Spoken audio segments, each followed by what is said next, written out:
Mr. Speaker, I thank my right honourable friend for asking this important and timely question.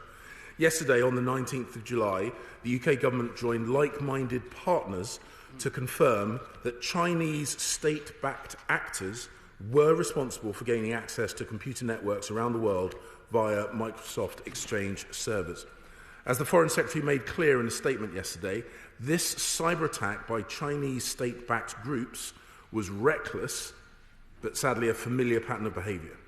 The Chinese government must end this systematic cyber sabotage and can expect to be held to account if it does not. The attack was highly likely intended to enable large-scale espionage, including acquiring personally identifiable information and intellectual property. At the time of the attack, the UK quickly provided advice and recommended actions to those affected.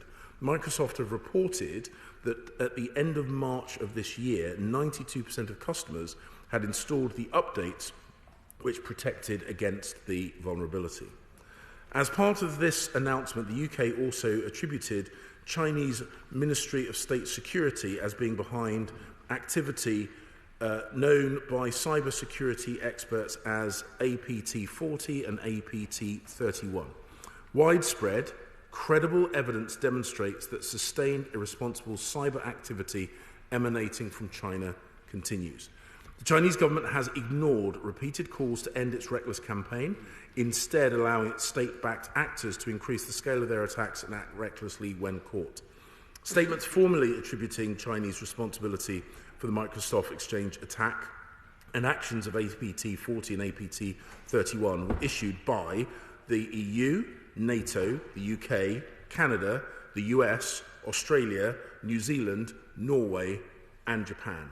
This coordinated action by 39 countries sees the international community once again calling on the Chinese government to take responsibility for its actions and respect the democratic institutions, personal commercial interests of those it seeks to partner with.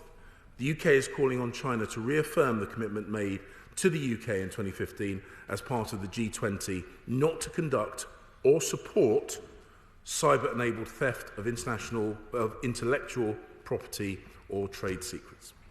Sir Ian Duncan-Smith. Mr. Speaker, I simply make the point it's a surprise that it's taken you to bring the government to the dispatch box when they could have made a statement yesterday. Can I just say that this is the latest form of Chinese attacks, not a one-off, on the West, which has included espionage, economic sanctions against Australia, wolf warrior diplomacy, and its naval aggression in the South China Seas, but to name a few.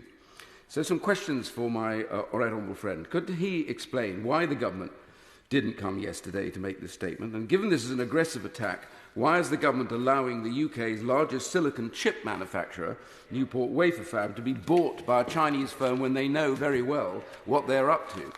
Why is it that the US Justice Department also, with this, brought federal criminal charges against 4 named MSS officers over their role in the hacking of the American targets, yet no such charges have been brought against operatives here? And the Integrated Review said clearly that Russia was a threat to the UK, but China was merely a competitor. I just wonder why, if China goes on attacking us and trashing us, why do we continue with this deceit when it's quite clear they are a clear and present threat? And beyond tearing up the treaty, conducting a genocide, upsetting the international order, China has now been found to be conducting systematic attacks on targets in the UK. Will the government now finally agree to a diplomatic boycott of the Beijing Winter Olympics to make their statement clear? And finally, Mr. Speaker, actually, even on a personal note, as you will know, I set up with some others the Interparliamentary Alliance on China, politicians left and right in 20 countries now concerned about China's activities. There's over 200 members. But I understand now that there is intelligence from the Five Eyes sources which shows that there is now a very active and direct threat from the Chinese government aimed directly at the co-chairs of the Interparliamentary Alliance on China. Some of these co-chairs, of which I am one, have now been warned by their intelligence services in receipt of this that they should be very careful and that they will be supported. Can I ask my right honourable friend to confirm whether his government is in receipt of this same intelligence? And if so, why have they not informed the co-chairs and others here in the UK like other allies have done? And finally, Mr. Speaker, China is not just a competitor. These attacks tell us that it is clear that they are a clear and present threat to the United Kingdom, to our beliefs in freedom, justice, democracy and the rule of law and human rights. And it's time this government stood up, made it clear and boycotted these Olympic Games. Mr. Speaker, I thank my right honourable friend for the points that he has made. The importance of the unanimity of voice amongst the international partners, the 39 countries that I listed, is incredibly important to us, and we will continue to seek to work collaboratively with our international partners in our response to this. He makes the point about Chinese investment or Chinese purchasing, specifically Newport Wafer Fab. And that is a decision that the government is looking to review. He asks about the differential language between China and Russia.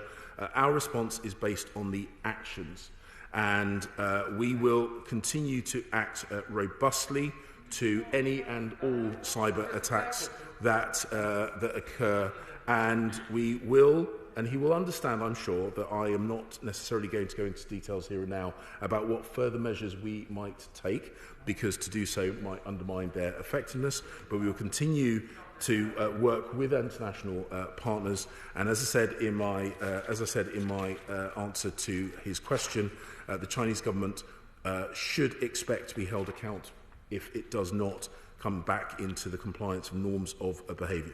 With regard to the Olympics, my right honourable friend, the Foreign Secretary, said we have not as yet made a decision on the formal attendance at the Olympics. The attendance of athletes is ultimately a decision for the British Olympic authorities. And on intelligence matters, again, he will understand that we don't discuss on the floor of the Chamber intelligence-related issues, but I take the point that he makes about making sure that people who are potentially the target of overseas intelligence actions are given the opportunity to defend themselves against those.